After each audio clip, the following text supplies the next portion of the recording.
Écoutons ensemble les conseils du pasteur Tumo selon laquelle le monsieur a abandonné son foyer pour une autre. Merci. Votre décision, c'est que vous l'assumez, vous voulez rester avec elle. Je veux rester avec ma femme. C'est tout. Ta femme, tu l'as mariée où? Qu'elle m'accorde le divorce. Et que je puisse me remarier. Et vous dites que dans l'autre assemblée, quand bien même vous êtes toujours marié, on vous a accepté, on vous a donné aussi des responsabilités. Mais le pasteur sait que c'est vrai. Ok, d'accord. On va donner la parole au pasteur Tumo pour avoir également son avis. Pasteur Tumo. Oui, mon frère Roland. Voici une autre situation. On aura tout vu et tout vécu sur ce plateau. Quel est votre avis sur la question? D'accord. Merci, mon frère Roland. Elvige. C'est Elvige, non? Tu fais quel travail? Commerçant. D'accord. C'est lui qui paye la maison où vous habitez ou bien c'est toi-même qui paye la maison? C'est lui qui paye. C'est lui qui paye la maison. Et il vous donne à manger aussi? Oui. Il vous donne à manger. La seule chose, c'est que il est parti de la maison. Et ce que tu veux, la démarche que tu fais aujourd'hui, c'est qu'il revienne à la maison. C'est tout. Oui, parce que je c'est tout ce l'ai que vu, tu ses veux. enfants demandent après lui. Voilà. D'accord. Donc il a un enfant ici aussi. Donc c'est parce qu'il est parti que tu ne vas plus à l'église.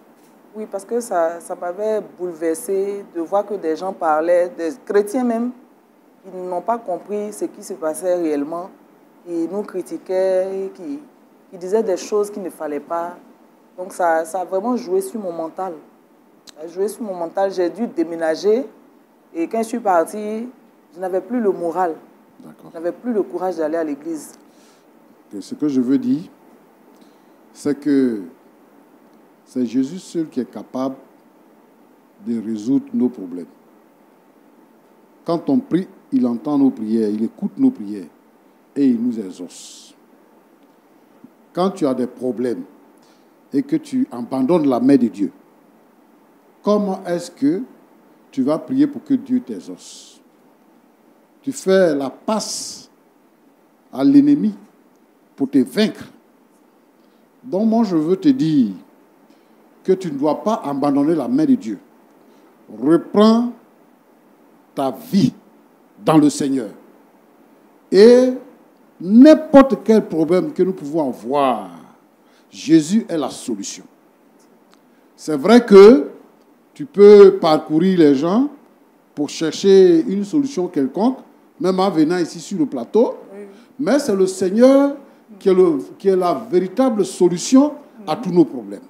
Donc, retourne à l'église, reprends ta foi chrétienne, consacre-toi au Seigneur, et le Seigneur va défendre ta cause. Oui. C'est ce que je veux te dire. Que le Seigneur te fortifie. Amen. Merci, pasteur. Okay.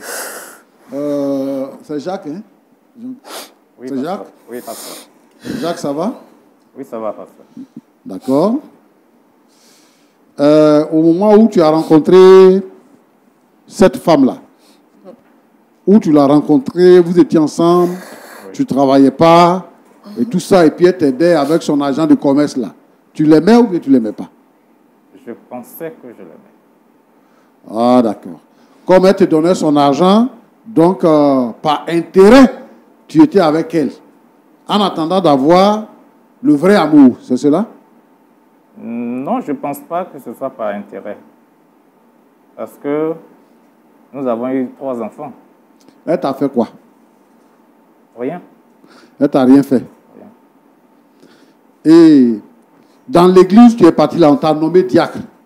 Oui. Est-ce que toi-même, tu penses que tu as les qualités d'un diacre?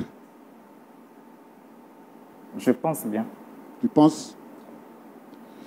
Est-ce que tu connais ce qu'on appelle la vie éternelle et ce qu'on appelle l'enfer? Est-ce que tu connais? Ben, je ne connais pas l'enfer. Je ne connais pas encore la vie éternelle. Donc, tu n'as pas les qualités d'un diacre parce que tu ne connais pas ce que ça signifie appartenir au Seigneur Jésus. Donc tu n'as pas cru en Jésus, c'est ça? Tu as appartenu à une église, mais tu n'as pas cru en Jésus? Bon, j'ai cru en Jésus parce que je pense que c'est lui qui me guide dans ce que je fais. D'accord. Et s'il m'a amené, il a amené quelqu'un d'autre dans ma vie, c'est qu'il a voulu. Moi, je ne veux pas que tu dises que tu blasphèmes ici sur le plateau. Ah bon. La Bible, elle est claire. Tu n'es pas un enfant. Non. Et toi-même, tu l'as dit tout à l'heure, à mon âge. Donc, ce qui veut dire que tu es conscient que tu n'es pas un enfant. Et tu as fait la rencontre personnelle avec le Seigneur. Donc, tu as lu la Bible. Et on ne t'a pas obligé à te marier. Tu étais conscient quand tu t'es marié. Tu savais ce dans quoi tu rentrais quand tu t'es marié. Donc, tu t'es marié dans le Seigneur. Tu es devenu diacre. Et tu as travaillé dans l'église. La Bible dit quoi? La Bible dit que si un homme se marie, il peut divorcer après. C'est ce que la Bible dit? La Bible n'a pas dit ça. Quand donc on n'obéit pas à la parole de Dieu, qu'est-ce qu'on fait?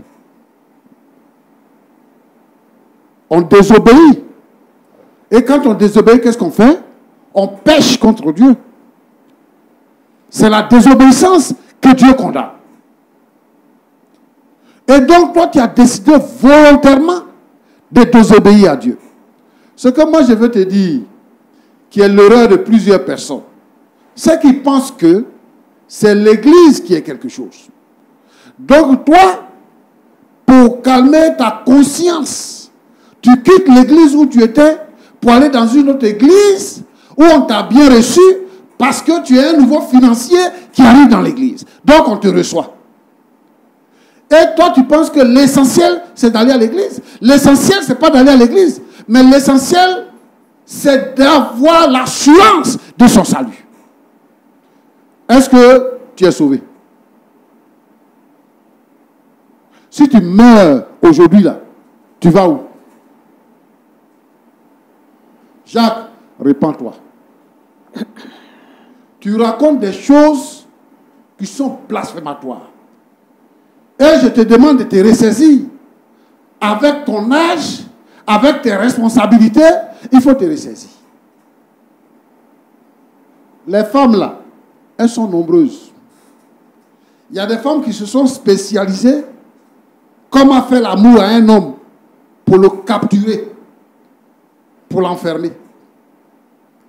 Je comprends que peut-être que tu étais jeune et puis tu as accepté le Seigneur. Donc, tu n'as pas vécu comme les gens du monde. Maintenant, toi-même, tu dis à ta femme, la fille qui nous reçoit à l'église, on va l'inviter pour venir. Alors que tu étais en train de la convoiter. Et tu dis à ta femme de faire la cuisine, elle va manger. Parce que tu la convoites et que tu veux sortir avec elle. Maintenant, tu viens nous dire aujourd'hui que Dieu a autorisé. Dieu n'a rien autorisé. C'est toi-même qui as voulu faire ça. Donc, tu as péché contre Dieu. Et là où tu es là, tu es dans le cas de Satan. Et le diable peut s'amuser avec ta vie comme il veut. Il veut te rendre malade, comme il peut te tuer. Il peut tout faire avec toi. La malédiction peut venir sur toi. Dieu bénit ceux qui lui obéissent. Et moi, je veux que tu obéisses au Seigneur. Et que tu te répandes de ton péché. Mademoiselle Dominique. Oui, pasteur. Tu es éloquente. Et c'est une chose excellente. Vous savez, les gens que nous, en tant que pasteurs, on responsabilise dans l'Église, ce sont des gens qui nous aident à faire avancer le royaume de Dieu. Mais je pense que toi, tu ne peux pas aider à faire avancer le royaume de Dieu. La position que tu occupes, parce que Edwige nous a dit tout à l'heure que Jacques voulait t'aider. C'est ça qui était ses intentions, selon ce que Edwige nous a dit. Et quand toi tu es arrivé, tu as refusé l'aide, parce que toi-même financièrement, tu es assise. Donc c'est par amour et par obéissance que tu sers le Seigneur. Donc tu veux servir le Seigneur. C'est ça que tu veux faire. Pourquoi tu prends la parole de Dieu et que tu tords le cou à la parole de Dieu? Toi-même, tu sais que tu es dans l'erreur. Ce que tu fais là, c'est pas bon. Pourquoi tu n'es pas resté dans l'église? Où ils t'ont trouvé là? L'église où tu étais, où tu travaillais avec le pasteur là. Pourquoi tu n'es pas resté là-bas? Et tu t'en vas dans une autre église. C'est parce que tu sais que ce que tu fais, c'est pas bon. Donc, il faut prier, le Seigneur va te donner ton mari. Que de briser une fille, de briser une famille, de créer la tristesse. Tu es une mauvaise fille. Tu vois, non? Les filles qui sont dans l'église, qui font chuter les gens là, c'est toi. Les gens, les pasteurs, les diacres, les anciens, les gens qui servent dans le Seigneur, et puis les filles sont dans l'église, elles viennent là pour les faire chuter là, c'est toi. Certainement, il y a quelqu'un dans l'ombre même qui t'aime, qui voulait te prendre, et toi tu es venu prendre le mari de quelqu'un. Pourquoi tu as fait ça? Il faut te repentir. Tu allais faire un enfant avec le mari de quelqu'un. C'est ce qu'elle est en train de te dire. C'est son mari. Et lui-même qui est là, il est conscient. Moi, je veux qu'en quittant ce plateau-là, tu te réconcilies avec le Seigneur.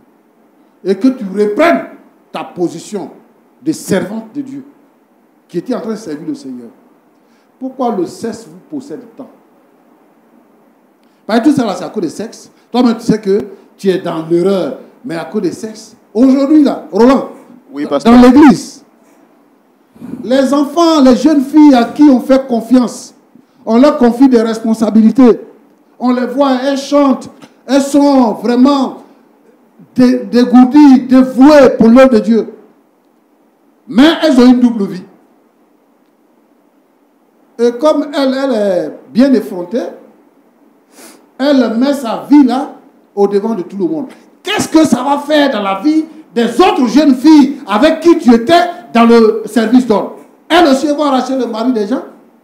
Et ça te plaît? Non. Alors je veux inviter ici tous nos sœurs qui sont dans l'église. La Bible dit que celui qui demande reçoit.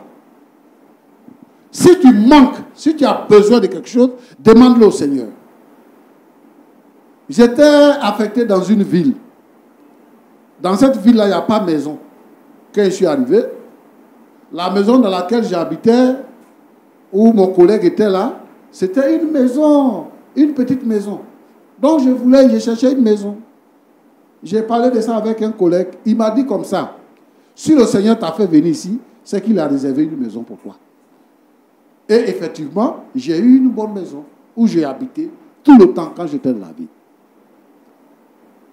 Au lieu d'avoir les regards sur le mari de vos soeurs qui sont dans l'église, ayez les regards sur le Seigneur.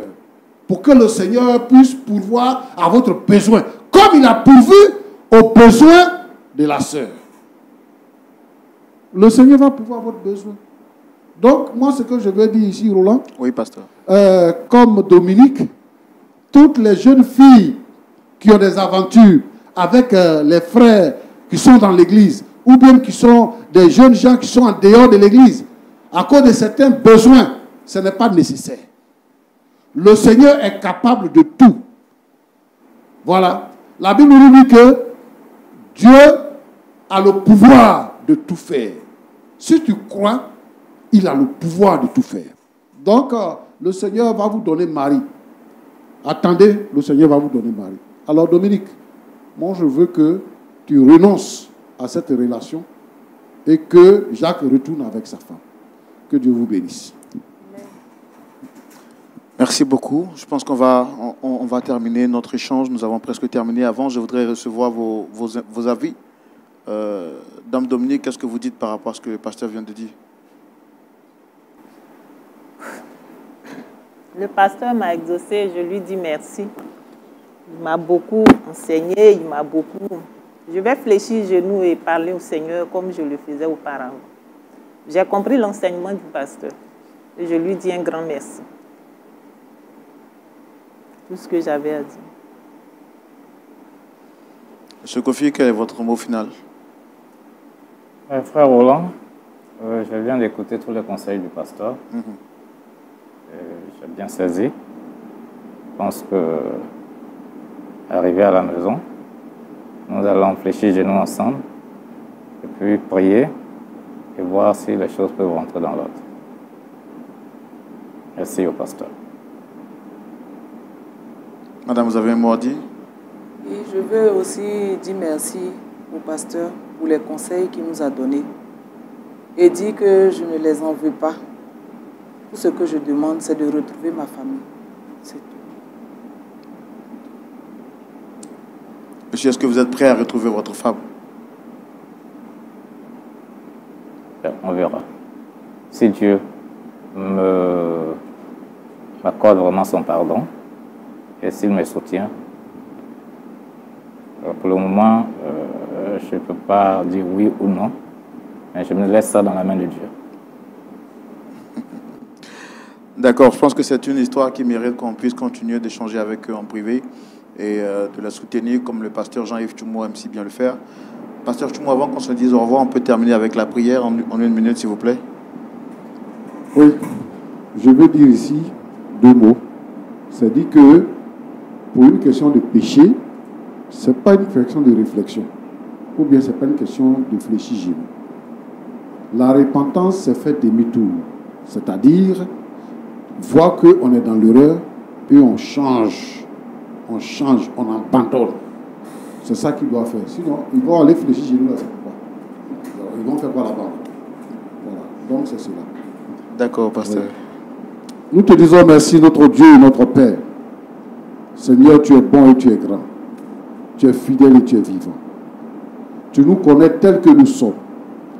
Et Seigneur, je voudrais te prier pour ces 3 personnes-là qui sont devant moi. Seigneur, permets que Jacques et Dominique réalisent qu'ils sont dans le péché et que dans cette position-là, ils n'iront pas au ciel. Qu'ils se repentent de leur péché et qu'ils renoncent à leur relation dans le nom de Jésus-Christ. Et que tous ceux et celles qui vivent dans le péché du sexe, Seigneur notre Dieu, notre Père, qui sont dans nos églises, Éternel des armées, interviennent dans leur cœur. Que la délivrance opère au nom de Jésus-Christ et que, Seigneur notre Dieu, la victoire soit acquise par les uns et par les autres. Seigneur, permets que ce couple-là Merci de nous soit avoir suivis. réconcilié et que les enfants Abonnez-vous, grandissent likez, partagez, dans une activez bonne la cloche de adresse. notification. Que la gloire te revienne, Seigneur, au nom de Jésus. Chaque jour, nous publions une Amen. vidéo. D'ici là, prenez soin de vous. Merci.